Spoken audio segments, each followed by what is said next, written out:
Hi, everyone. This is Paul Casey. Welcome to the Kenpo Karate Hall of Fame video series.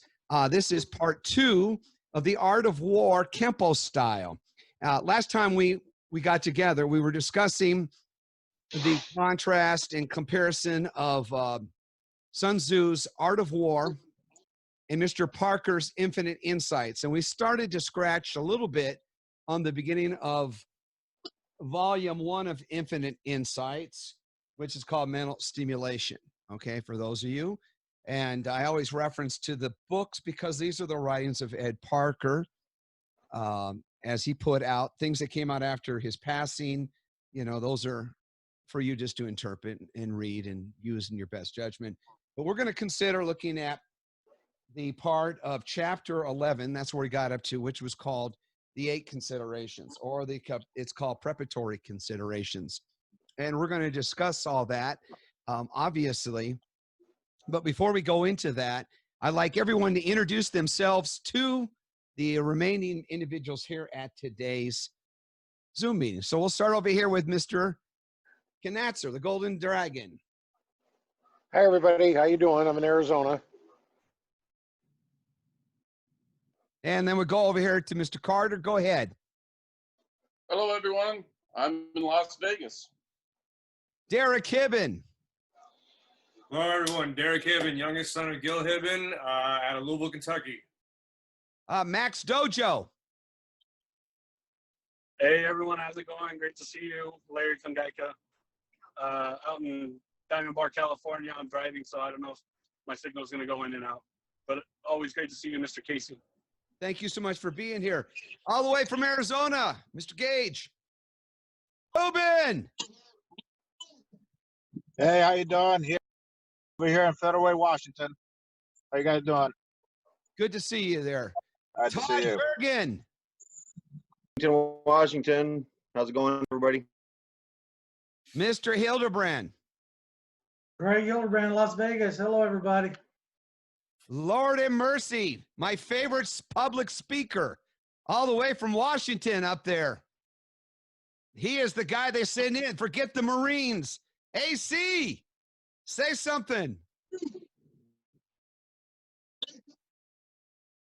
Are you going to talk to us, AC, after that big introduction? We love you, AC. A man of many actions. Forget the words. So we'll go. Okay, so let's jump into some of this and have some fun. As I said before, I'm going to defer to our seniors for the official definitions, if possible. So if AC, if your microphone works, when I chime in on something, you're welcome to give us a few points of what you think about a term that's being used. But otherwise, go to the Golden Dragon. Mr. Knatzer, it has left out here, it says the preparatory considerations. And we're looking at, what are they? The 8 considerations in the book are acceptance, environment, range, positions, maneuvers, targets, natural weapons, natural defenses. Now, originally, before the book was put out, they were ERP-MT-NBC is how I remembered it. Environment, range, positions, maneuvers, targets, blocks, and covers. And so that was the original 8 considerations that I learned before. Then when he put out the book, he came out with this acceptance business and all this kind of thing. So he, as usual with him, as he started, when I first looked at the Infinite Insights, it was one big file about 2 inches thick. And he was going to do one big book. And then as he got into it, he decided to break them up into several books, which I think was brilliant. I think it made him a lot more money, and I think it was a lot easier to digest because you got these different volumes with different things. And of course, as he went on, he developed them. But the first one is acceptance, environment, range, position, maneuvers, targets, natural weapons, natural defenses. That's the 8. Okay, so let's stay with the first one, acceptance. And I'm going to jump right over here and I'm going to ask Derek Hibben to talk to us a little bit about acceptance from both a theoretical side of martial arts, but a practical side as a parent. Well, acceptance from, a martial standpoint is you have to accept. I think it's a little bit more encompassing than just that word of acceptance, that a switch kind of gets turned on in your mind, and through our training and through just life experience, that gut instinct, all of the above, it's accepting what the situation is, how you're going to react. You don't have time to think in most cases and situations. As a father, I experienced something just a couple days ago where my daughter was out riding her scooter, for instance, around here, and I noticed a car I'd never seen before, neither in the neighborhood next to us or our apartment complex, and it stopped as she was approaching. And that dad instinct, and also that just intuition kicked in of accepting this wasn't okay. It was not a safe situation. I yelled and screamed to her to stop, turn around, get away. So I started approaching this car, and at about 50 yards out, they saw me as an adult and sped off. Now, to me, my gut told me that that was something wrong. Something very bad could have came of that situation. It could have been a kidnapping. It could have simply just been someone pulling off to the side of the road to use their phone. But at that moment, I accepted and knew something wasn't right. So being a parent, I stepped in to do what I needed to do, and also explain to her the severity of the situation of being aware of your environment, to never let your guard down, and especially when you're around home, too many of us do that. I think that's an excellent analogy. You know, accepting the fact that today in today's world, we can and will be potentially attacked at some point in time. I know I saw a video the other day of a mother holding a baby in a park, and she was surrounded by 4 or 5 people, and they challenged her, and she refused to fight. Well, finally, after a few minutes, one of the girls that was attacking, there were mostly girls, there was a couple of guys too, but this girl grabs this woman's hair with a baby and jerks her off the park bench, and just starts dragging her around by the hair. And the baby fell wherever the baby fell. And so, you know, you never can, be too, you just can't be unaware of your circumstances. And I think that's a great start, is accepting the fact that we can have these situations. And I salute you for having that fatherly instinct to save your child from potential harm. So she's safe and she's here. You'll never know what their intentions were, but that's okay. Let's take a definition of Mr. Parker used in his book, and then I'm going to go to Greg Hildebrand on this. So Parker says he categorized as the desire, the conviction, and willpower. The desire to want to do something about it, the conviction to commence, and the willpower to see the desire through. I'll have a comment on that for a second, but I want to hear what a practical experience from you, Greg. Go ahead. Unique. Practical experience about acceptance. Well, acceptance, yeah, because you maybe a little background, two sentences about what you do or what you did. I've got a background in law enforcement, 14 years, worked in the correctional center, 12 years that I was in charge of the emergency CERT team, which is really what they call the Goon Squad, and in charge of the maximum security lockdown unit for the south end of the state. So for me, acceptance is, the desire and the conviction to see things through. That I think we all can attest to after training for realistic environments for a period of time. When it comes to acceptance, what more comes to mind with me is there's a lot of people in the world, it seems like this growing larger and larger, that live in a state of denial, that They don't need to learn to defend themselves. They don't need the desire and the conviction to learn something and to train it. A lot of them believe in or in a denial that something will protect them from harm. So, and I'm working in a prison environment. All I can say is, or law enforcement is, predators train every day to take advantage of you. It's what they do. It's in their DNA. It's how they function every day. They're a predator. So if you don't have the conviction that they have to attack you, you don't have the same conviction to defend, then you're starting way behind. You'll never be able to succeed in the real world to protect yourself. So the conviction at least match to theirs for you to have even the slightest opportunity. Thank you, Greg. You know, it's funny, last week we had a discussion with Ron Sanchez, who had 35 years of law enforcement experience as a captain in the LAPD, highly decorated. And he brought out a point in his book, The Watchmen.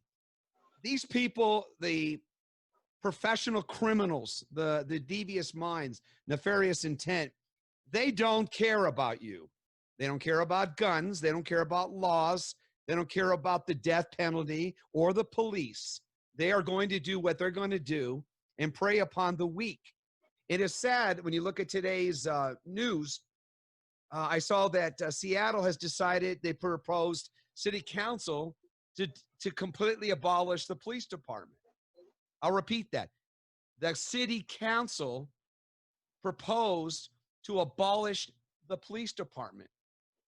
And their response is that they're just going to set up community awareness programs and feel good kind of thing. I'm telling you right now, that is a bomb that's going to blow up. And when something bad happens, they're going to pick up the phone and there's not going to be somebody there. So you're going to have to take a very affirmative action to protect you and your loved one. Just like Derek said, his instinct said something wasn't right.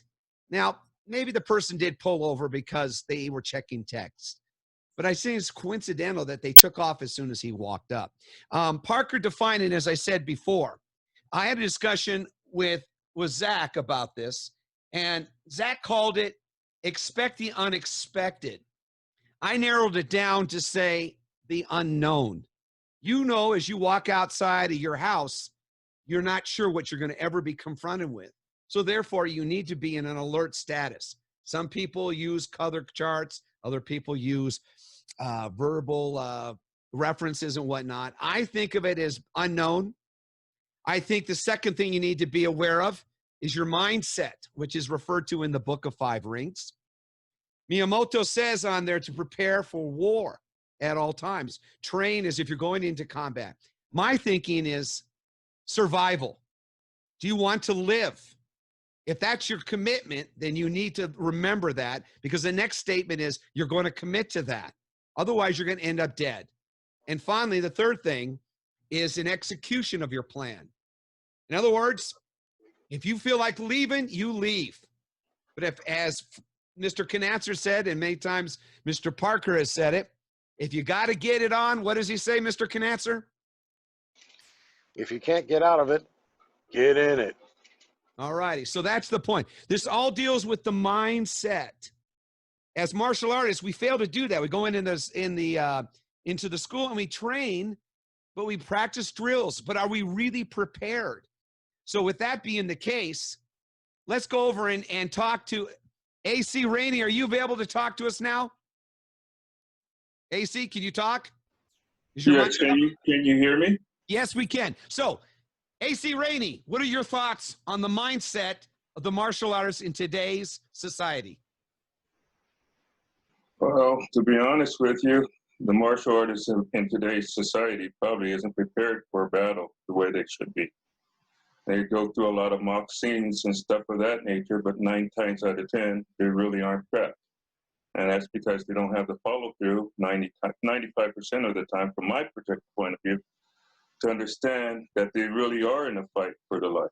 And to me, anytime you go into a fight, even if I'm on the mat, it's a fight for my life. I don't fight, and it's one of the reasons why I don't practice the fighting anymore.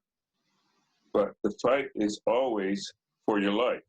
And I always look at it at there's only one person coming out of it, and the mental constituent is you're coming out of it no matter what. You're going to come out of this alive. And I think that you have to accept the fact that you're going to go into battle regardless. And you're going to get hit. You are going to get hit no matter what. You might be taken down. But you're going to have the fortitude and the conditioning at that particular point to follow through at that point with all the various different things. And you need to come out just as evil, if not more evil, than the person who's in front of you. So my point of view would be, I'm going to be evil. I'm going to take you down. I'm not going to even think about it until it's over with.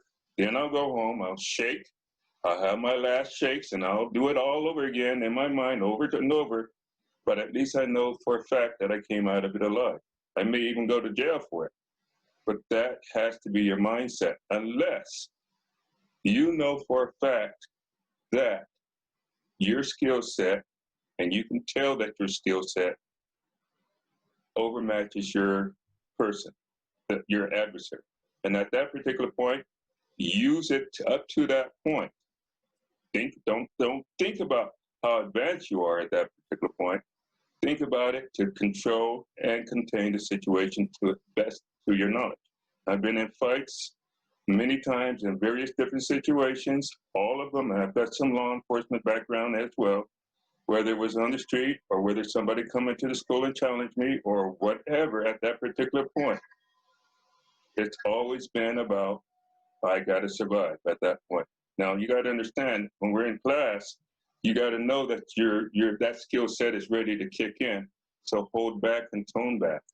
But you got to teach your students, and I train my students, and Mr. Durgan will tell you this. Mr. Peretta will tell you this. Even when we go into the ring, you prepare as if it's going to be a fight for your life. Yeah, it's 4 points. Yeah, we're going to fight aggressive. We're not going to fight dirty. We're going to maintain our awareness. Awareness and positiveness are the two things that keep us knowing that we're still human. And at those particular cases, if you can practice all of those things during your time as you practice 30, 40, 50 years in the art, I still don't think any different. Okay, let me point this out to you guys, at least for some people, because some of you don't know my background. I was brought up in Watts at the time, when people were chasing people for fun of it and beating the crap out of them. All right, and I'm a military brat, so I never fit in at any particular place, so I always had to fight my way in. But that said, Watts was not no fun when I was a kid growing up. Living in Japan wasn't no fun when I was a kid growing up. Living in El Paso, East St. Louis, on and on. I can't tell you the number of places. But the fact of the matter is, there wasn't a time that I never had to fight my way out or fight my way in. And I always had to until I became an adult. And then I noticed something that changed everything about that. Okay? Acceptance is the fact that, yeah, you're going to get into those situations if you're looking for those situations. But 95% of the time, the case is to be prepared to take those situations no matter what, but don't go looking for them. And definitely don't hang out in those places if you don't have to. Okay? That's an easy way of thinking about it. I liked to party back in the day. And I'm sure a lot of you guys used to like partying also. Even as a cop, I like to party. So the fact of the matter is, you're going to find those situations. You're going to find yourself in those situations when you're doing your job. You're going to find yourself doing in those situations. You just have to remember how you're going to handle it. It's up here that we handle the situation before we get into the situation. And at that particular point, most fights, 95% of most confrontations can be avoided. Yeah, so much so, but don't listen to me, okay? Really don't listen to me, because at that particular point, the fact of the matter is, I had to learn from those situations, and which meant that I had to also soften my demeanor a lot. And Mr. Durgan will tell you that I've gone through a lot of changes in order to do that. Anyway, that's enough of that. Well, thank you very much, AC. Let us go to Todd Durgan. Durgan, you're training a student to survive in this world. How do you deal with that? How do you make them aware of what they're going to be confronted with on outside that door of your school? Well, I have one in particular who's an airline pilot who does concern himself greatly with that. And my first step is just to scare the crap out of him. And I did once, and it changed everything he had going for him. To this day, he's very aware, very astute, and very adamant about working on not ever being caught in those situations. So I'll just tell you the story. He was talking to a fellow student in class one night, and I had a trainer blade in my hand, a nice stainless steel, it was a trainer, so it was dull, and it was a flip blade or a lock blade knife. So I had it cupped in the palm of my hand so you couldn't see it, and I was just walking. I was walking, a little fast, but a little bit aggressively toward him, but not anything out of the ordinary. He was talking, he looked at me, looked away, and as I walked up to him, I flipped the blade open and ran it across his throat in one fell swoop. And he looked at me with an oh my God, look, grabbed his neck and looked at me, and he's never forgotten that since. And he's never let me forget about that since. So I'm never trading with you ever. So listen, so in my class, and I have a pretty small space, and even when I had a larger space, when people are training, whether it's a technique line, freestyle, ground fighting, whatever it is, they are absolutely expected to be aware of their environment and what's going on around them at every moment of their training. And if they are not aware, I will happily grab them, punch them or kick them, sometimes gently, sometimes not, and make them aware of what's happening in their environment. And for example, when they cover out after a technique or doing whatever, if they cover out into me, I will immediately go into a choke or a hold or a hug or something and let them know that they either didn't look at their environment before they covered out, or they moved into what could have potentially been a bad guy. So I have two words for the acceptance, though, that people need to consider and think about, and that is possibility and reality. And we don't think enough about possibility, and we don't think our reality is going to end up being somebody else's reality potentially. I mean, I've been snuck up on and blindsided and cold cocked and all kinds of stuff when I was a kid. And so, you learn that your reality can change at any moment in given situations, and you have to accept that, and you have to move forward from that. Sanchez brought up, there are some kind of a tell in poker. Sometimes we have tells, and he was referencing physical characteristics of the body that sort of telegraph what is going to happen. I will ask Greg, give us an insight of some of the things that you're looking for when you are confronted with a possible attacker or attackers. I can only go from past experience and share my experiences. So for me, when I look for the tells, is from the past experiences, the body starts getting kind of tense. They start looking to find themselves grounded. You can see it in their facial expressions and their tones. Their eyes their biggest tell for me is a lot of times their eyes, they become one-sided, they start that black dot, white dot concept that we work on. They get a little too black dot focused in, and so these are little tells, and so that's what I look for, and acceptance to me is once I see a tell where his body behavior starts showing aggression, and I see in his eyes that he has a focus, intent, trying to find some ground. I tend to not wait for the attack at that point. I mean, when I train technique with students, I do the primary phase, of course, we do the what ifs, of course, but I take the technique from a position of at the attack, which is primary, and then I take it from a position of during the attempt of the attack, and then ultimately their intent of an attack. So we train for that. Do you look to preemptively strike? Well, that's what a lot of times is referred to as preemptively, but if his intent shows me clearly he's going to attack, I look at that as actually maybe a proper response. So yes, some will refer to as preemptive. In the past, people have pulled me aside and asked me, why did you hit the guy? You know, why'd you hit him first? And I go, well, was I supposed to wait to hit him last? So I guess you could call it preemptive. Yeah, yeah, but it depends on your, you know, why do you have to explain yourself? I felt threatened for my life. Oh, I know. Picture Don't get came me wrong. in a threatening manner. Right. I don't mean expressing that I explain myself. It's just other people, their perspective, like Mr. Durgan was just explaining, you know, their reality wasn't mine at that moment, you know, so of course their perception is going to be a little off. For them, it looked like I was preemptive. A lot of people refer to it as preemptive. Me, I find it to be a proper counter. You know what I'm trying to say?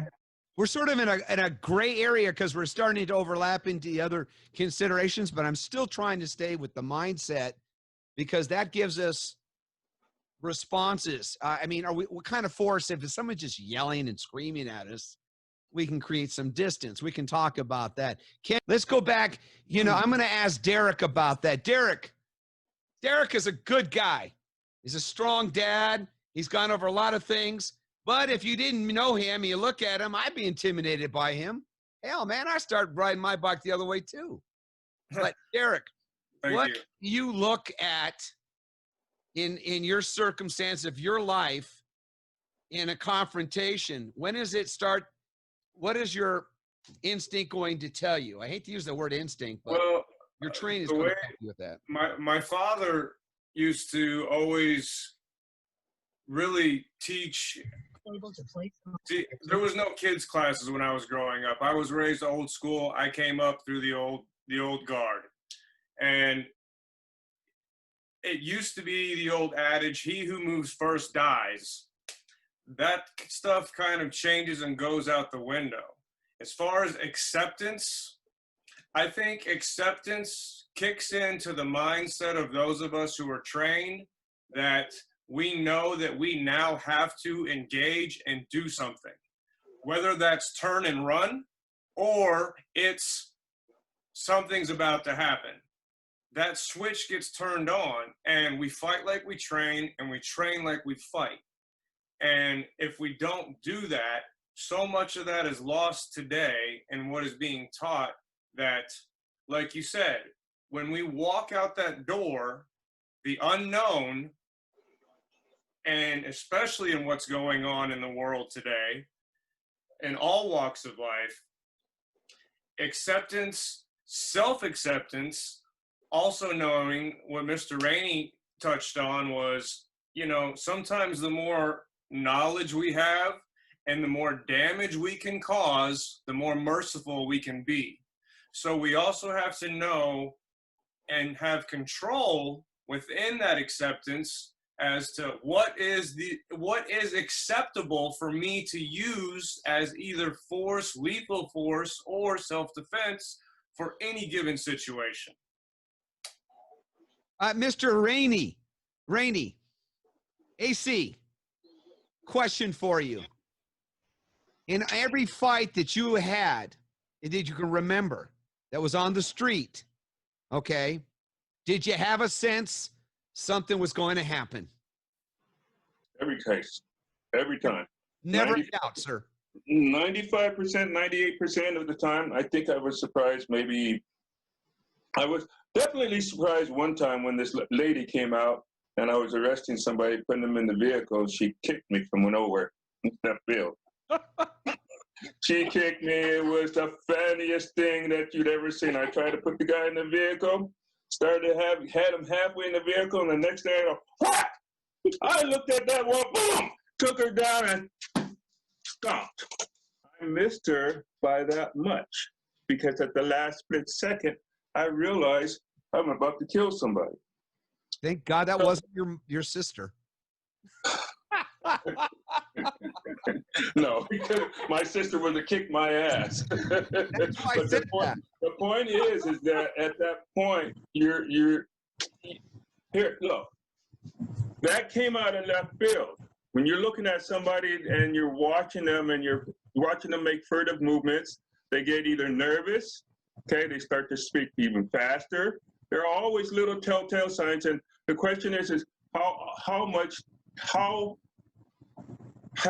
much have you intervened with this guy? How much have you talked with him? 95% of the time.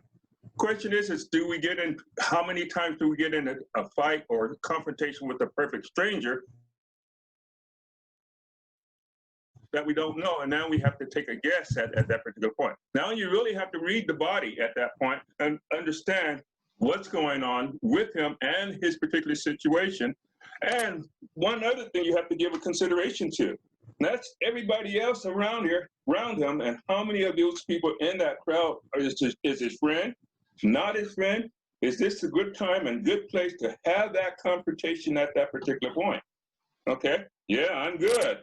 There ain't no doubt about that. Really want to have a confrontation with 4 or 5 guys? Seriously? I'll tell you another story. My brother Michael, okay?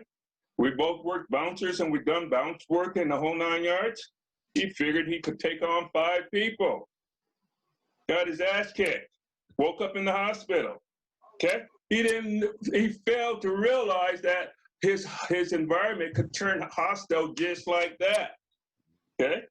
My point is, even though he could read all of those guys in the whole 9 yards, and he knew he was about to get into it, okay? Best sign he should have done was retreated and tried for de-escalation. Instead, we escalated at that particular point. And I've seen situations go from bad to worse simply because one person wouldn't back down, and that's all it had to take. And I got to tell you something.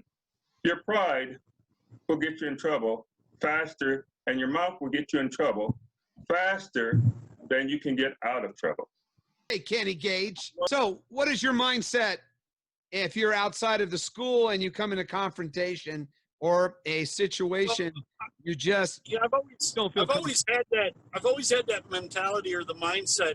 I'm either gonna, like you guys say, get in on it, or this is gonna be an easy fight, or I got to give it my all. This guy's an experienced fighter.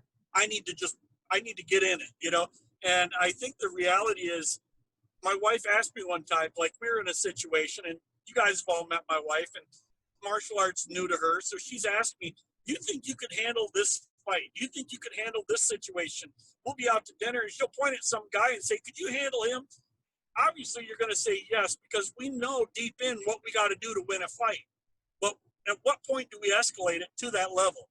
I'm not going to blow out somebody's knee, making them limp the rest of their life over a simple argument.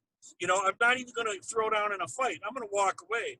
But if they grab a hold, touch, or it's a stranger grabbing my granddaughter or something, you know what you got to do, and we can take it to any level we need to.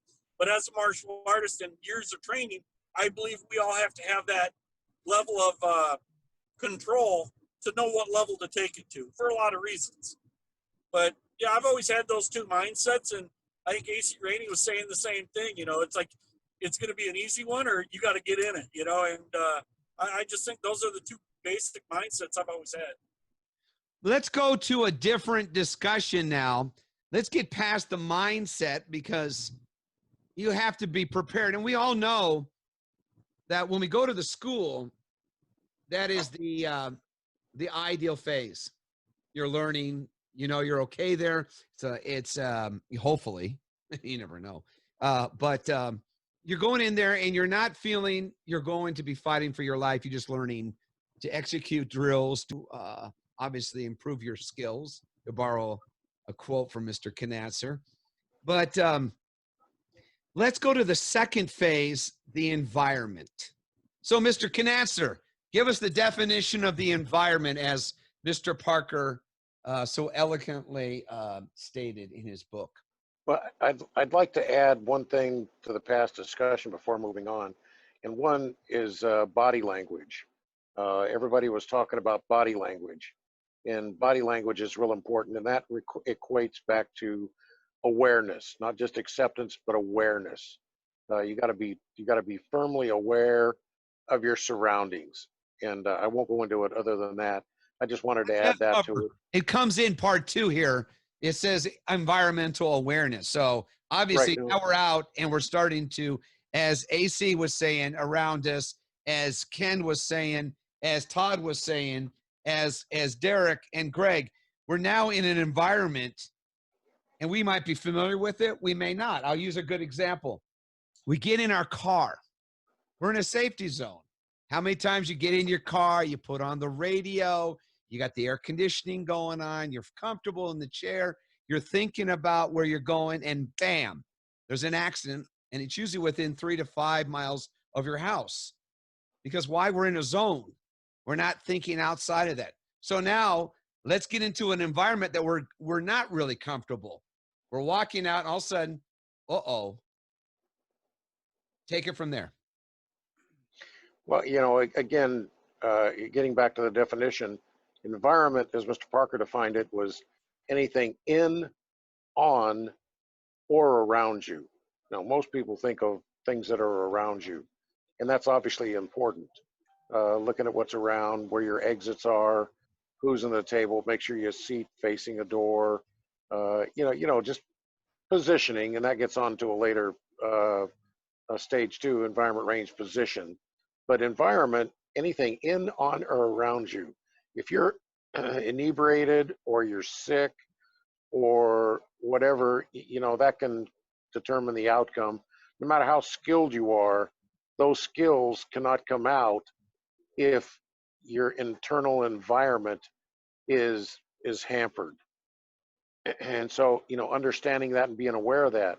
And the same thing with clothing. If you got heavy clothing on, if you're in a cold area like Washington, et cetera, et cetera, Not so. on here. Uh, Sorry. I'm sorry. or if you're downtown Portland, Come on. or if you're downtown Portland these days, so, we got a lot of crazy things going on. And so, but anyway, anything in, on, or around you is so the mindset important. is the in part, correct? Either if we're a clear mind, if we've had enough sleep, maybe not. If we've been drinking an adult beverage, or we're on medication because we have an illness, all right? Or we're just, as Ron Sanchez was talking about, our physical conditioning aspect might be hampered. Okay, we might have, say, a respiratory infection or an injury from, say, training and whatnot. Ruben, we're going to bring you in on this, so please unmute your mic in a minute, okay? But Ruben, Yeah, I'm driving around. yeah, I saw that. You're the perfect example of a person that's driving a car. But I'm the passenger, though. I know my environment. I'm not driving. Oh, good for you. So, Ruben, how do you deal with the environmental aspect of Mr. Parker's, considerations? Oh, man. You just have to be knowledgeable and know, first of all, your limitations, and in the environment, if you have to leave it, you should know better or accept that you can. Your mindset has to be take away your ego, saying I can take over this environment. So in that regards, the mindset with the environment are important because it tells you fight or flight. And then in regards, if you can't get out of it, you got to make sure, like you said, how many people are in a bar or at a party, or even shopping now with a mask, and people go crazy because they don't want to wear them. And things get thrown at you, you got to know where the exits are, and to protect yourself, and see what other things are out there and on the floor if you have to grab a stick or your keys. So you don't want to be blinded going to an environment, even though you're not knowing where you're going, but let's say you take the wrong turn somewhere and you make that big mistake and going to an area where you shouldn't be going in. At least you know the way that you came in. You better make sure you can go back that way. I don't know if that makes sense. Todd, I got a question, but I'll let Dennis respond first. Go ahead, Dennis. To quote a Clint Eastwood, a man's got to know his limitations. Yes. Todd, do you ever train with the studio lights off, or put some kind of blindfold on the opponent, on your students? No, not. I You mean, didn't blind them with your finger, right? Here, they can't. Well, gonna happen. Yeah. No, to be honest, no. We do street clothes training on occasion, which brings a totally different element to the training, because most people, if you go out on the mats, you got training shoes or you got no shoes, and so even just wearing shoes. I know Chuck Sullivan's real big on that. He always wears shoes training, no matter what, and all of his guys typically do, because he doesn't want to be out there the street. He wants to practice kicking something, that little dummy he invented. So no, I mean, back in the day when I was young and much dumber than I am now, I would put a blindfold on and be stupid, but it was mostly my own arrogance and misunderstanding of reality of combat. When I was in Pasadena with Frank, obviously on the mat, we would always be barefoot. Okay. Occasionally he would turn off I would do it, at least I knew I did, but sometimes he would turn off the lights and we'd be in there, and then you work on the big heavy bag that he had, learning to kick and punch with the lights off and trying to feel and stay how close. Presently in Las Vegas at my home, where I teach out of, it's a concrete background. So my students have to wear shoes. And actually, I sort of adhere to the Sullivan philosophy that most of the time you will be wearing shoes. I'm not going to take them off like Billy Jack and say, excuse me, let me take my shoes off. I mean, well, that's just me. Yeah, so to be fair, something that I do, and I'm pretty sure Mr. Rainey does it as well, in some of the close quarters combat exercises and drills that we do, we close our eyes to get a better sense of feel, distance, depth, et cetera, et cetera. So, I mean, it's not a blindfold, but it is, right? You're closing your eyes and going off of feel and sense for the most part. I just mean that, the little. Your thoughts on that? Yes, we occasionally put blindfolds on at the school, especially with the kids or the young people. The young people are very, very impressionable. The adults aren't as impressionable, because at that particular point, if they hit each other, they may not get up, and I have to call the ambulance. But for the young people, where they hit each other, I know for a fact that they're gonna get up, unless they put each other's eyes out. But for the most part, yeah, we'll train that way, and also do a awareness thing where we do the feel. So we'll allow the students to actually put their hands on them and then work in, and they should be able to feel each and every target and know how to strike each other and how to apply that weapon as they're seeing it. That translates into Mr. Durgan's combat or CQC thing at that point. When we work checking hands, and we also do the two-man set. We'll do two-man set with eyes blind. And eyes are blind, you're doing two-man set. If you don't hit that, put that strike at the right place, the other person doesn't feel it and doesn't see it, they're gonna get hit. So yeah, we do something similar. It's sometimes hard to do total blackout, especially where you've got an open window. So in that particular case, you're looking at environment at that point. One thing about environment, I don't think what we haven't talked on or touched on is, as you're talking about environment, people in that environment change too. And I don't think anybody has mentioned about using the environment as a weapon, so to speak. I've actually done that picked up a rock, and it became part of my arsenal at that point. At that point, where it now softens. I'm gonna be honest with you. I'm just getting way too old to even think about going to battle with anybody. So I'll pick up a stick first, and I learned that a long time ago. And whether you were working with dogs in your environment or whether you're working with wild people at that particular point.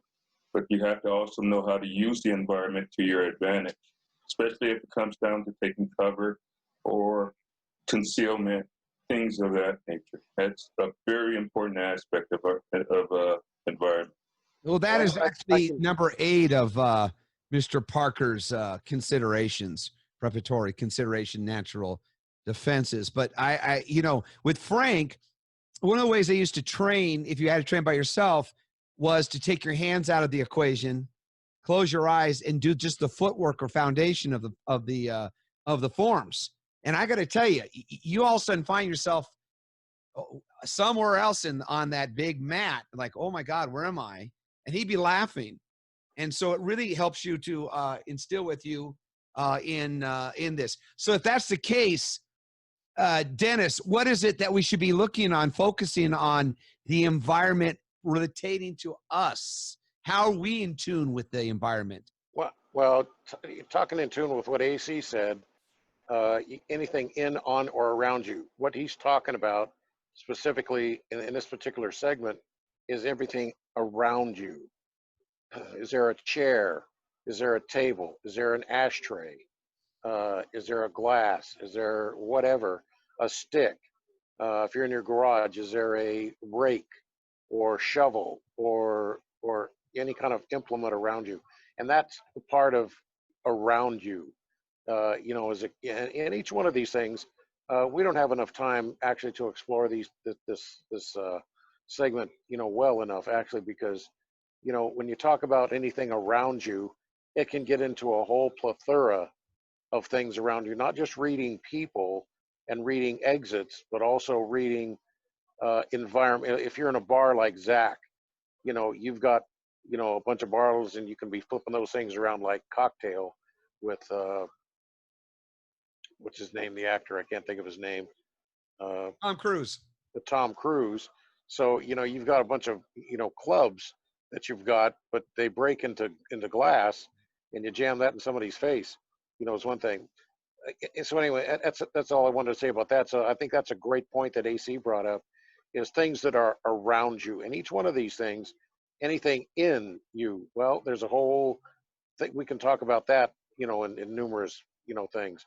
On, you know, clothing, etc. Ice skates, roller skates, on a scooter, in a car. If you're in a car, I know Ruben was talking, he was in the back seat. You know what? He's out of control. He's not in control of that car, you know, because the driver has control of that car. And the thing is, he doesn't have the ability to avoid something, even if he sees it. And sometimes he'll see it before the driver will. And so we could explore a lot of areas beyond this. What I'd like to also say is one thing everybody's kind of touched on is, I'd have to correct Todd for a second. I don't think you're stupid at all for not doing those things. I think the training is, you know, any kind of training you can do is good training. You got to be safe in the school, but one of the things is you have to think about senses. We have 5 senses, and you've got sight, which is, you know, what we depend on a lot is sight. Then we got feel, touch. Then we got hearing. Then we got smell, and we got taste. Well, sometimes you can taste odors in the air, and that can warn you to toxic situations or different things. So, you know, senses are another thing that's in us and around us that can be beneficial into our, you know, being successful in a situation. So I just wanted to touch on senses. I think one of the things that's really important is that in the environment, we should look at our footing. Is it smooth? Is it rough? Is it even, uneven? Is it rocks? Is it sand? Is it wet? Is it dry? Are you wearing some kind of footwear? You know, because if the area, we'll use our senses. The room is black. We can smell something, and we're walking on a floor barefoot. We'll know a few things that will happen to us immediately. So when I was talking about reviewing forms with my eyes closed and just using my legs, it put me in touch of remembering the foundation aspect of our training. So let's go away from environmental awareness now. And there's obviously, Parker had 3 parts to that, but I think we've covered a lot of that, which is very important. Let's talk about range. Let's talk about the range aspect: height, width, depth. I have a few other ones. I think of time. I think of distance, and I think obscurity. We don't talk about those other 3. Mr. Parker talked about height, width, and depth. So with that being the case, Mr. Knasser, give us a definition of height, width, and depth as it applies in Kenpo, and then we're going to open this up to other people. Well, we do have obscurity, height, width, depth, and obscure. So we got those zones. Now we get into the zones. When we get into height, width, and depth, we got zones. For example, the width zones, if you split your body in half, and then you go to the outside right shoulder, the outside the left shoulder, and you split those quadrants, you have right outside shoulder to right center chest, right center to center, center to left center to left outside. So you have basically 4 width zones. Now, when you turn sideways, you kind of get what Mr. Parker called the Venetian blind principles. You start narrowing those 4 width zones. Now, the height zones are head to solar plexus to groin, groin to feet. Now, I've changed it a little bit to go head to throat, throat to solar plexus to groin, groin to knees, knees to feet. So I've added a few, height zones. I added 2 or 3 height zones in there. So you look at the body and you start splitting the body anatomically up into different zones. Then you've got your depth zones where, let's say you're in a neutral bow, and of course this can change if you're facing feet to toe to toe and toe to toe. Then obviously your depth zones are pretty minimal. But if you look at say a neutral bow, you got front hand, front wrist to elbow, elbow to shoulder, shoulder to head, head to rear shoulder to rear foot.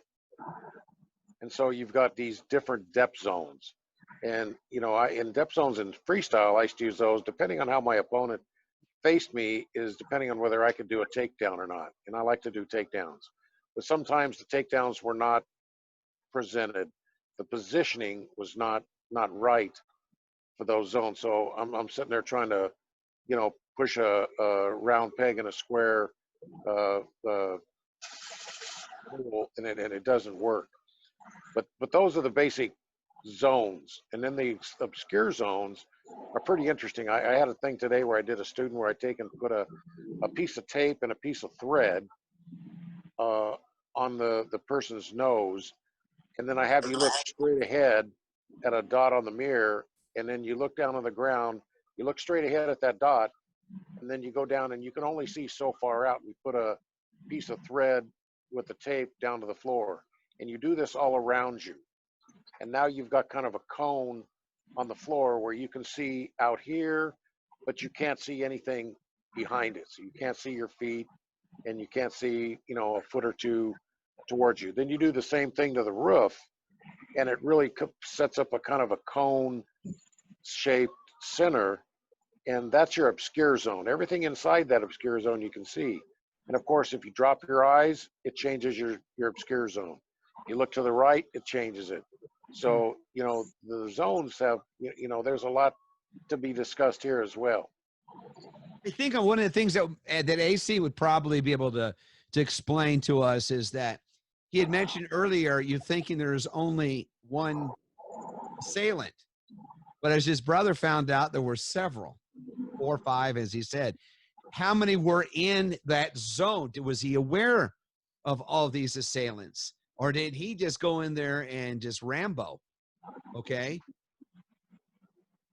Well, as AC found out, the thing is, when you're dealing with multiple assailants, one of the things is it's very difficult to deal with, and I'll start with the lowest common denominator. We have a hard time sometimes dealing with one. Then when you start adding 2, 3, 4, and 5, it progressively gets worse and worse and worse.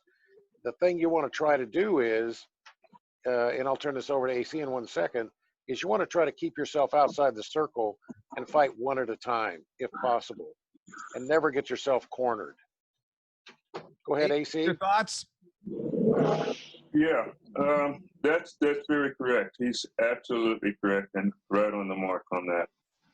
What I normally do and what I train the students to do is to have them make sure if you're going to fight 1 to 2 people, keep them within, so that you can see at least both and you're aware and be aware of everything that's starting to go on. More range you put between your opponent or your 2 people, the more you can see them. You got 3, triple the range up. That way you can see one coming at the other and you can move them around and you can manipulate personnel, so to speak.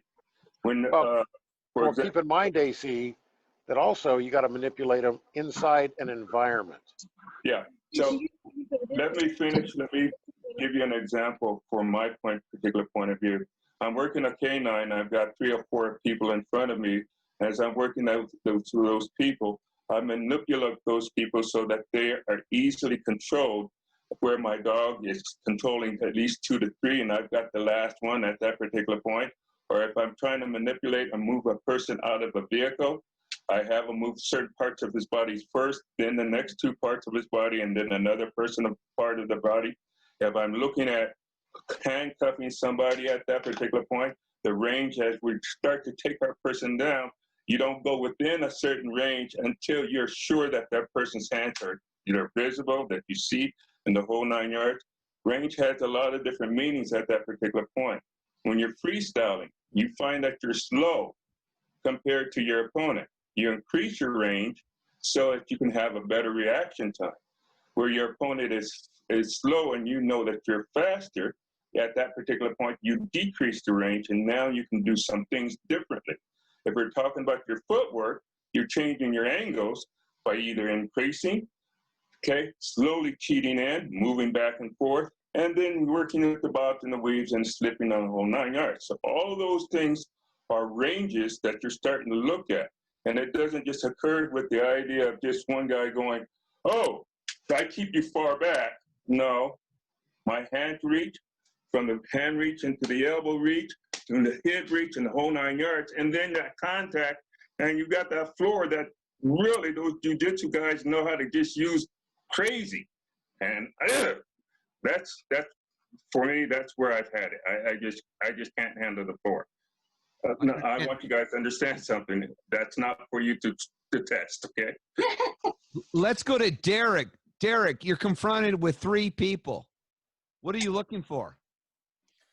I've been in this situation multiple times, not only in our scene, but also being a photographer at concerts and a mosh pit, taking on gangs of 20, 30, a wall of death people at a time. And it is a great training tool for those of you that have never had a real life multiple attacker situation of 20, 30, 40 people trying to just take you down.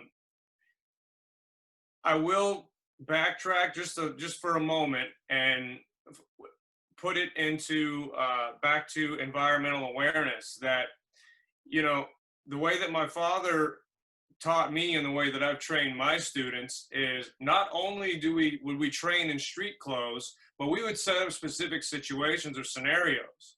If it was icy outside, we would go out and train in the ice. If it was raining, we would go out and train in the rain. We would set up a chair. What if somebody attacks you from, we would set up situations to have your mind, muscle memory, and all of those things prepared for what if scenario. Now, when and if I've had to engage multiple people, I've always tried to talk my way out of the situation.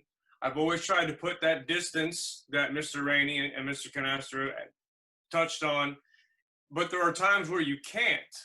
And I can remember in my early 20s, literally being in a bar, 900 square foot, tiny little hole in the wall with my back up against the wall, a pool table in front of me, and have two guys, one on each side of the pool table and one right up in my face. Knowing that environmental awareness and having my back literally up against the wall, had I not trained to have my back up against the wall, had I not trained and or known, here is a pool stick, there's a pool cue, there's, that, as you stated earlier, here's an ashtray. I'm also a firm believer in something that my brother said to me many, many, many years ago in regards to carrying weapons, okay? It's better to have it and not need it than need it and not have it. And we have to have the same mentality with the weapons that we naturally have trained, conditioned, and know how to use. And the way that I've been able to survive those scenarios and situations is train like you fight, fight like you train. And it takes me back to a memory with my Uncle Frank. I will always call Mr. Trejo Uncle Frank because he's been that since the day I was born. And practicing sticky hands with our eyes closed to get a feel for things. Also, it makes me think when height, depth, range, and all of those things come into factor, everyone has seen the video of Frank's highlights of him fighting. And everybody remembers that guy that he was fighting that was like 4 foot taller than him. And you got David Lee Roth over there talking, and he walks over to the guy after the fight, puts the guy's fist on his chin and goes, look at the range he's got on me. Look at the range he's got on me. That is a big factor in what you can or cannot do. If somebody just towers you or overpowers or has the strength, you have to adapt. And that's what we train for. So let's skip over to, Did AC Rainey have something to add to that?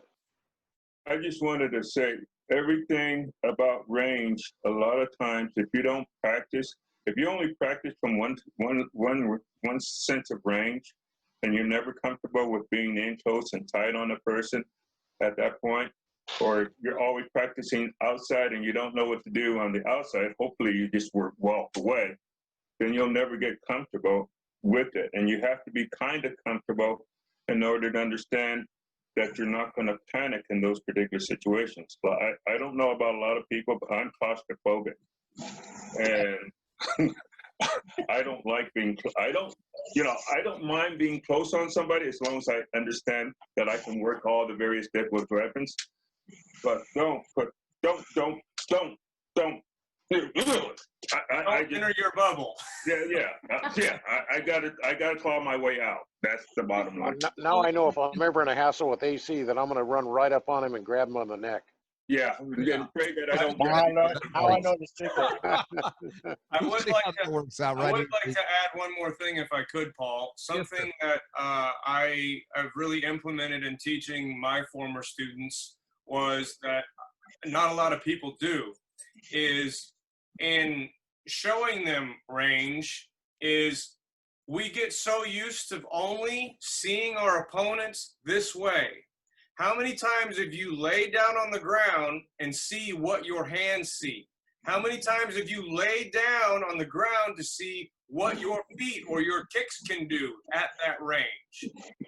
By doing so, giving your weapons eyes, whether it's dark, blindfolded, raining, this, that, or the other, I wholeheartedly believe adds a whole nother level to your skill set. You know, when in my teachings, when I work with, and I've worked with Zach on this, obviously the universal pattern, but we discussed it, and I use this little globe as an example, and I say, put yourself in here, and then view yourself from here at the top, from the sides, underneath, from different angles, and once you start to see that, you'll instinctively know when somebody is in your zone that threat, and the instinct kicks, uh-oh, we got a problem here. you know, and the lights go off, like you with your daughter.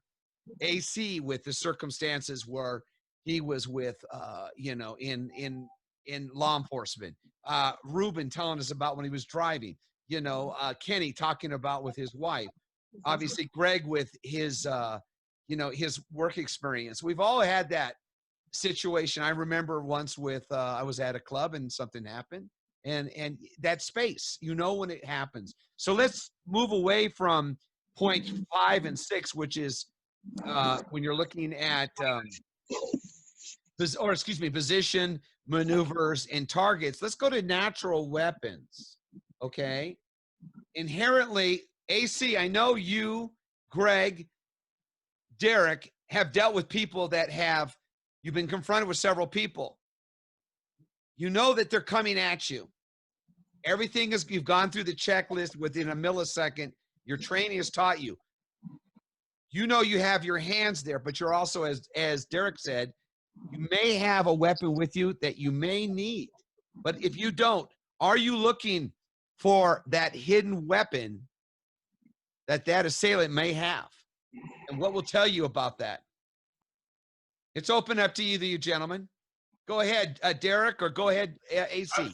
Absolutely. I mean, anytime, even if anyone involved in law enforcement or corrections or anything, most of us that have trained or cross-trained in any kind of Filipino or knives or weapon system, anytime we get into close quarters, whether we see the weapon or not, we're checking and feeling around the body as we're doing things to find if there is a weapon.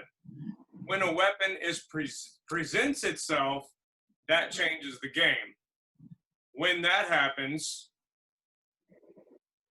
I'm a firm believer in, through cross-training in other arts, another instinctual thing kicks in that, you know, like the way that we, instead of executing a block, how we use the back of our hand or take a belt off and wrap it around, or a t-shirt or whatever we can to do this. You know, one of the hardest ones to defend yourself against, you know, is a gun at distance. Even though it's been proven, you know, I mean, so many law enforcement officers know what I'm talking about, especially if you're within 10 feet of me and I have a knife in my hand, I can get to you and I can stab you 5 or 6 times before you can pop off around. And I think that too many of us become too complacent, that we don't train enough. And a lot of us get so used to, and we're so used to training with rubber knives.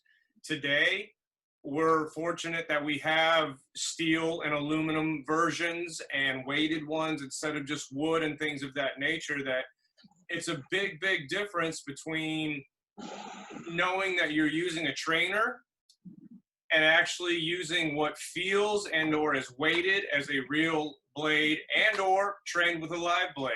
I've done all of the above. It absolutely changes your entire world when someone, whether it be in a training controlled environment or on the street, pulls out a weapon. 9 out of 10 times, if they're carrying a weapon and they pull it on you, it's because they're comfortable to use that weapon. They have no problem using that weapon. Some of them do it for intimidation, but in my experience, I've had knives pulled on me. I've had guns pulled on me, and I've had to defend my life. And had it not been for the tools and the training and the muscle memory and the awareness and the acceptance that this is going to happen, and I either act now, and that's also where Mr. Parker, you know, self-defense becomes self-offense.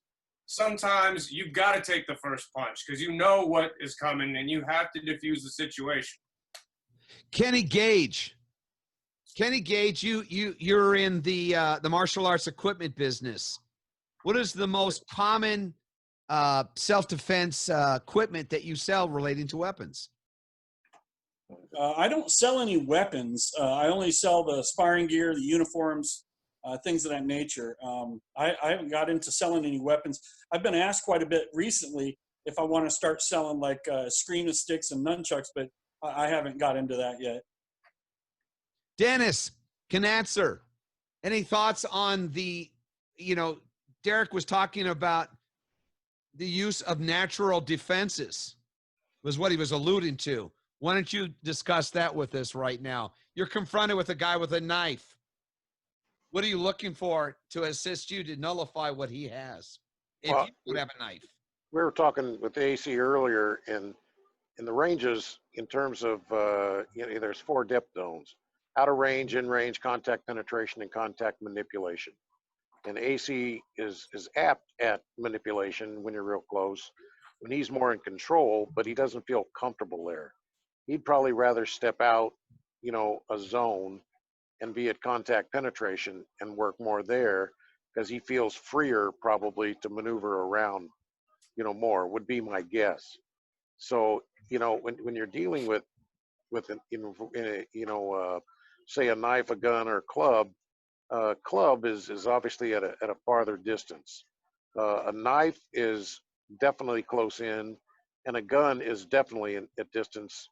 And the Chuck Norris or Taekwondo, I'm going to kick the gun out of your hand. When you're out there at 6 foot, you're going to get shot. And so you gotta really understand the weapon you're dealing with. Knives today, in my opinion, our system is in terms of weapons, gun, knives, and clubs are not so bad. Our club techniques are pretty good for the most part. Knives are great. The ones that we have, the 5 or 6 knife techniques that we have, are great for really, really, really basic thrusting, nerdy type attacks. We don't have sewing machine attacks. We don't have slashing attacks. And so there's a lot of training that needs to be opened up in terms of the type of weapons that we use. And with Derek, I wouldn't be surprised he'd pull out an axe and throw at me. And so AC, you've been confronted with a knife before? Definitely been confronted with a gun. And fortunately for me, it was in a lot more close for me at that point. And I came out the victor, obviously. Well, let's go back to the knife techniques. I think they're a good basic learning tool in the Kenpo world. I definitely think, though, there needs to be some analysis, revisited, and maybe possibly a better understanding, because most people, when you look at the technique, it's essential. Let's discuss this, guys. The first thing I'm thinking about is, if I see a knife, I need distance. And second thing is, I'm making sure I'm moving the target out of the way, whatever it is, angling off, get it, because when he gets closer to me, I'm in trouble. And generally that knife goes in, goes back, goes up and down and cuts, and it doesn't make a sound like a gun. It's like a magic bullet that goes straight and maybe back. But that knife's can do a lot of different things. And essentially, that's the number one thing you have to think about, creating that distance. AC, what is your thoughts on that now that you're back? Okay, well, I'm just going to say we're having bad signal over here. I'm just going to say that our knife techniques, in many instances, they're not realistic aspect of just practicing the technique as in understanding it from a basic way of the guy comes in here and we do all that. I think that for us, as far as Kenpo is concerned, we really need to have a great exposure to other arts such as a Pikiti Tersha. I like Pikiti Tersha at that particular point because it relates back to Kenpo, and I can see the Kenpo and Pikiti Tersha together at that particular point.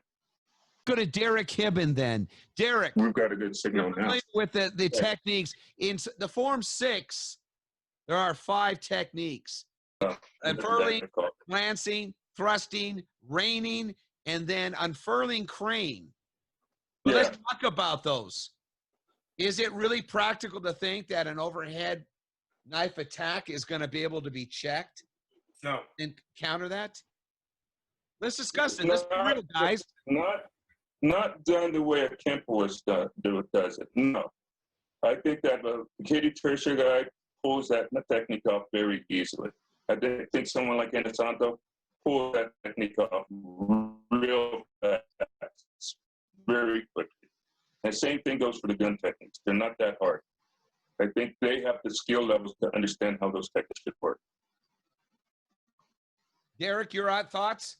I agree with Mr. Rainey. I've studied in Paquiti Terja and Doce Pares and several other of the Filipino systems, and I am very partial to Paquiti Terja myself, learning a whole lot from Zach Whitson and directly under him being directly under Kakoy. I feel that, and this was even before I got involved in those other arts, my father, being one of the first in our system to actually, in his black belt thesis, he did knife against knife, and did double knife against knife, and he did that for his black belt thesis. And as Kenpo practitioners, we are able to adapt and take a weapon and use some of our principles and concepts in the forms of attacking, but not defense. There's 3 rules to a knife fight, okay? 1, you're gonna bleed. 2, he's gonna bleed. 3, make sure he bleeds more than you do. We have this false sense, I think, in our Kenpo system that it's a false sense of security. And I think that we're doing our students a disservice by teaching these techniques other than for the sake of whether it be a category of completion or just to show them the complete art. But in real life application, you get somebody that's trained, or even somebody that's not, that's watched the slasher film. They're not going to come in with a fencing lunge.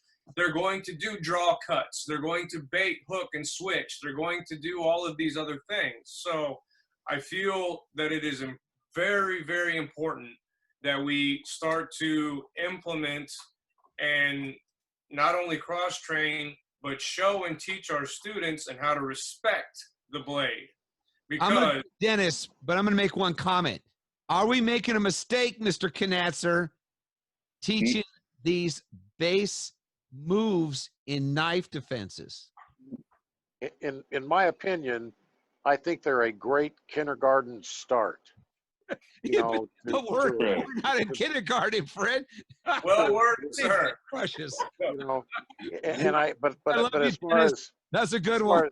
As far as intermediate or advanced, no, we're grossly, you know, misusing what's going on. By the way, I have to interject at this time. You know, what an interesting discussion we're having from a variety of people. And AC, I'm going to get to you in 1 second. The thing that's interesting here is Mr. Parker would be proud to realize that we are doing one of his most fervent desires, and that's to think. We're taking his basic art and we're thinking about it, and we're trying to develop and realize and devise, you know, sumize, you know what we're doing, and try to improve what he developed, you know, 30 years ago, you know, and even beyond that, 60 years ago. And so, you know, I want to compliment everybody on the ability to think and to keep your eyes open and keep looking at possible areas of improvement for what we have. I used to love the 6, and at the more I got into it, the more I'm going, man, divert, seize, disarm, control, you know, it breaks several principles, you know, so the way I do that is I go, okay, the first move automatically knocks the knife out of their hand or automatically diverts the gun. So I make it real easy so that it's there, but that's not realistic. Okay, you know, that's unrealistic. And I'd like to throw it to AC because he had a comment. Go ahead, AC. Yeah, I'm going to point something out real fast. In 1973, I remember learning my first knife technique, and I thought, oh, this is really cool. That was clipping the storm at that particular point. Clipping the storm, clipping the lens. At that particular point, you learn clipping the lens or clipping the storm at that point. It was a cool technique, except for Mr. Parker came in class and he said, you know, that's all cool, but what do you do at this point? And I pound it and I slam it and I hammer it and then I slap and then come back up and then I gut you out. I'm thinking to myself, oh God, we got all that tonight and I got to learn how to defend against that. But at that particular point, I realized at that point that Kenpo was missing only that aspect that was practical because we never practiced for it and we wait too long to practice for it at that point. Now, by God, you're a black belt at that point, supposed to be, and you're just now understanding knife techniques. But it takes 20 years before you understand a basic concept of clipping the storm and how to defend, using it as a principle of understanding it at that point. My point is, don't throw the knife techniques out. Look at them even more closely, because those techniques have things that are relatable in other techniques. And as you're starting to see the knife techniques at that particular point, you're doing a 5-sword, boom, and you pull that arm back, and then all of a sudden you got that guy back. At that point, where you move your opponent's arm, you just drop that knife. Now you can go right back in. The point is that there are some valuable little things, and when you start to understand and you do that cross training, it becomes even more. You start to see everybody approaches knife fighting from the knife. They got the knife. We have to approach it from, we're empty-handed.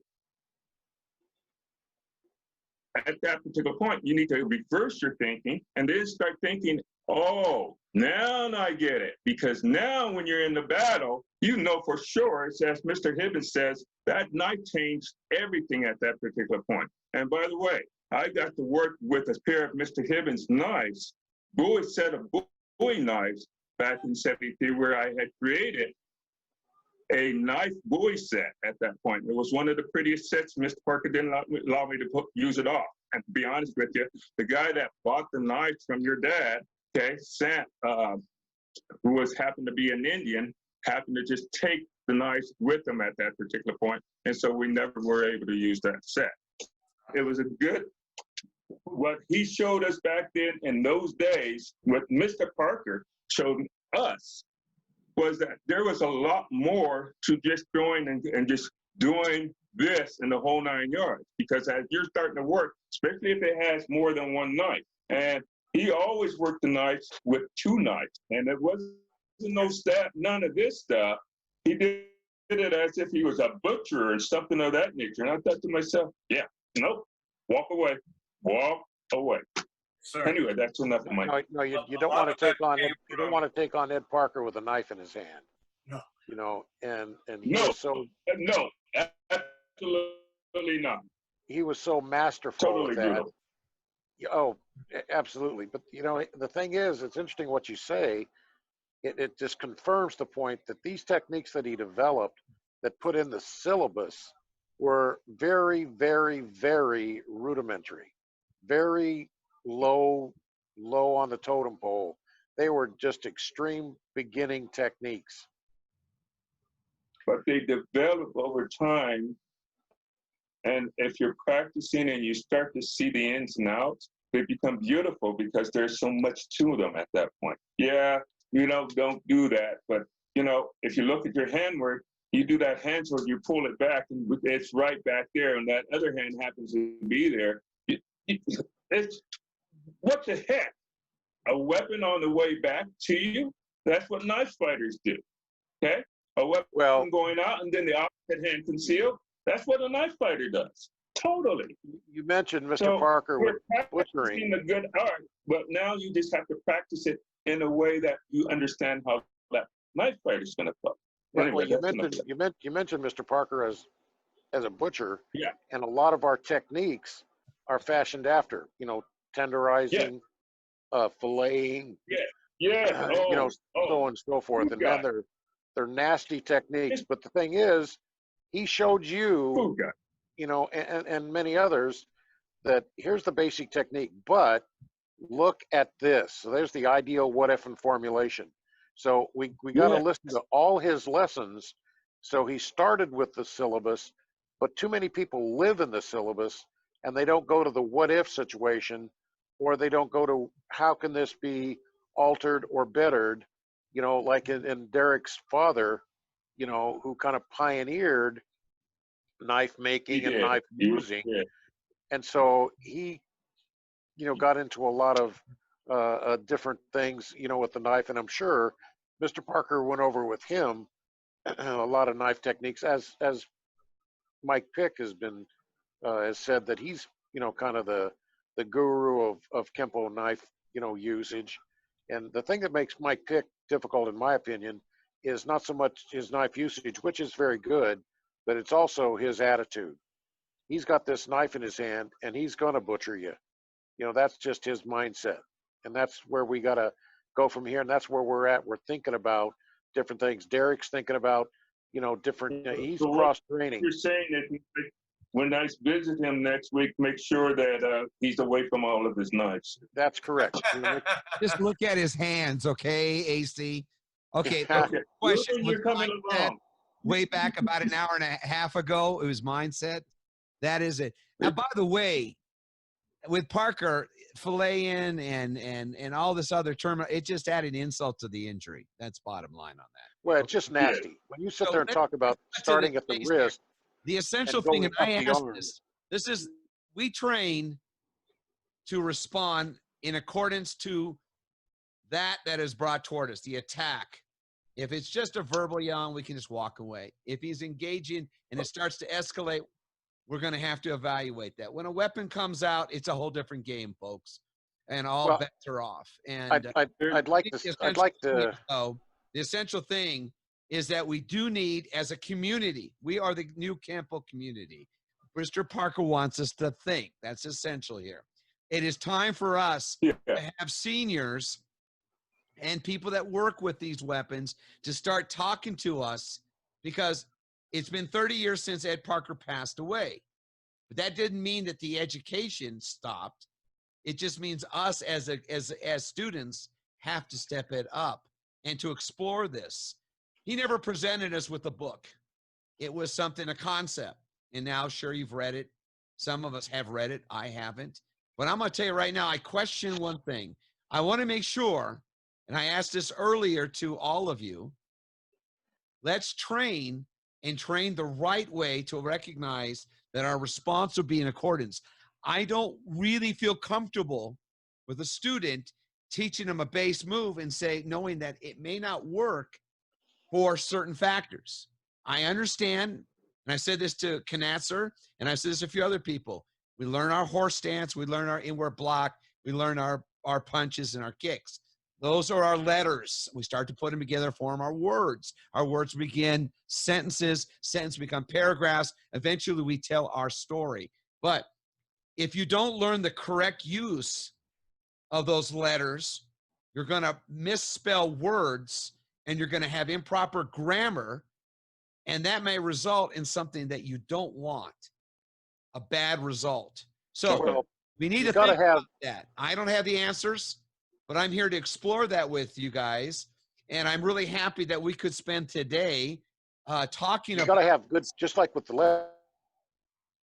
So we're going to go forward with other. Let me add just for a second here. When you take the letters that you had, Paul, the one thing that, if you go back to kindergarten, is they're talking about proper penmanship, proper angling, proper form. And today I look at, in particularly kicks, I see horrible, you know, kicking, because most people don't work much on their kicking. So you have them do kicking set, and you do that first wall, that fourth kick on that first wall, that spinning rear, and it's just not there, you know, unless the person happens to be a kicker. But the thing is, what we're doing is we are exploring what Ed Parker wanted. We're thinking, we're talking, we're discussing. And the more we do this with each other, the better we'll become. Now, I was going to say about knife fighting, just in my last bit here, is I would love to be with Derek or AC or anybody for that matter, and have white T-shirts on, and AC have a colored marker, blue, let's say, and I'll have a pink one, and then at the end of our knife fighting with each other, and that could be single or double, you got a Moradius colored T-shirt here. You're all cut up and sliced up, and you don't realize how much that you got cut. Had that been a real knife and not a marker, man, you're at that TV show, you're screwed, dude. Well, at least we'll know one thing. We'll be able to distinguish the boys from the girls. Oh, Lord. We used to do that, Dennis. We would take sheets. We would take sheets and we would put chalk on the sheet. And that's how, coming up, my dad taught me, that's how we would train to be able to see if you were hit. That was before shock knives. That was before all those things came out. Right. I wholeheartedly believe that Mr. Parker implemented the knife techniques that we have to make us think. Right. They were as base moves, and that, as Mr. Rainey touched on, as a black belt and as we progress through the system, it's our duty to think outside the box.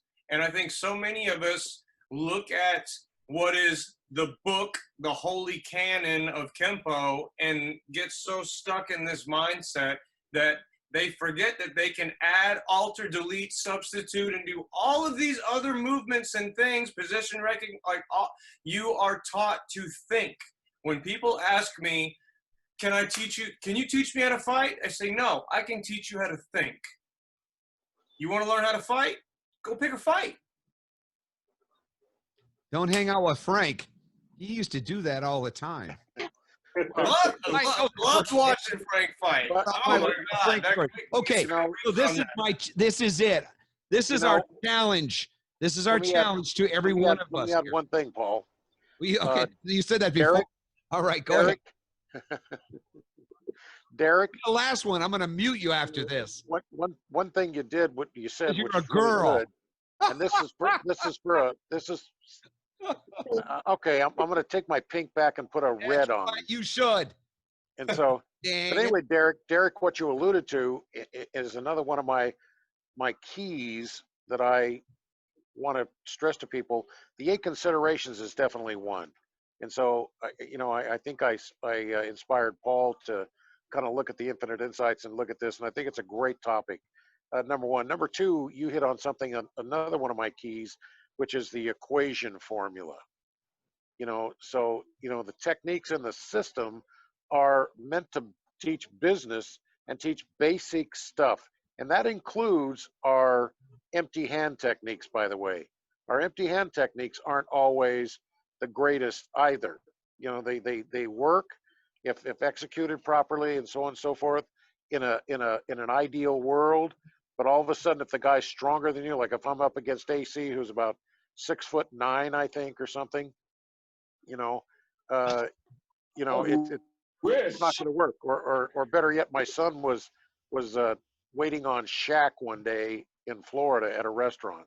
My oldest son, Dennis, and he made Dennis look like a midget. Shaq is so huge at 7'1" or 2", whatever he is. He's enormous, and he's powerful, and he's athletic. You're in trouble there if you come up against Hulk Hogan and some of these guys. Okay, let's go with that. 2 things. One, I never use the ideal phase other than the response that works for you. I'd use base technique or base move or base concept or work problem. But the ideal phase for me is the one that results in your survival. And that is however you modify it. Variable expansion, equation formula, rearrangement concept, however you want to do it. These are all problems to work through. And I saw AC using his hands and changing stuff up. And that's because he's thinking, he's adapting to it. So that's really important. We need to revisit this. And so this is my challenge to us as a community, that we need to really think about how do we address some of the issues that we're seeing with the weapons techniques. I think the stick techniques and the gun techniques have a lot of validity. and I think they're strong, but I'm a little concerned with the knife techniques because boy, oh boy, folks, one mistake in the way you execute it, you're going to be walking around with no fingers. So we might have to practice with pencils. Make sure there's no sharp. Yeah, the John Wick style. But no, Make sure really, they're not- I honestly believe that. So AC, I believe in John Wick. I'm going to What's tell wrong with you? Yo, I'm talking to you. Anyway, AC. Pow, pow, pow, pow, pow, pow, pow, pow, pow, pow, pow. Mr. Parker has given us material. It is time for us to stop sitting here and doing nothing about it. It is time to us to move forward and to address these issues and see why haven't we dealt with slashers and people that thrust like like a sewing machine. We need to start thinking about that, especially with people that have actually had experience and have survived it. AC, Derek. Okay, now I've never had a knife thrusted on me, but I've had guns, and it's not fun. Thank God nothing happened, but I'm just telling you right now, we need to address this, and it's a weakness in the system because, yes, we're an open hand system. I get that, okay? But if you look at the 8 considerations and go to Mr. Parker's number 8, natural defenses, okay? Not natural weapons, natural defenses. You're going to have to take that into consideration if the guy comes at you with a knife.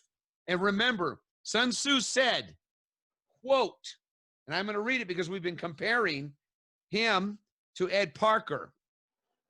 All warfare is based on deception, gentlemen. All warfare is based on deception. He doesn't know what you know, and you don't know what he knows. But I'll know one thing. If we are aware, consideration number 1, and we look at that mindset and look at part 2, the environment, we've got at least an inkling, and we start relying on our inner self, as Derek told us today, and also the environmental awareness, as Dennis said, with the 3 parts, in, on, and around us. And then we get down to what AC talked about was when actual things that happen. Okay, so that's our homework for our next meeting for the Art of War, Kenpo style. I want to say thank you to everyone for being involved with this spirited discussion. Truly appreciate you.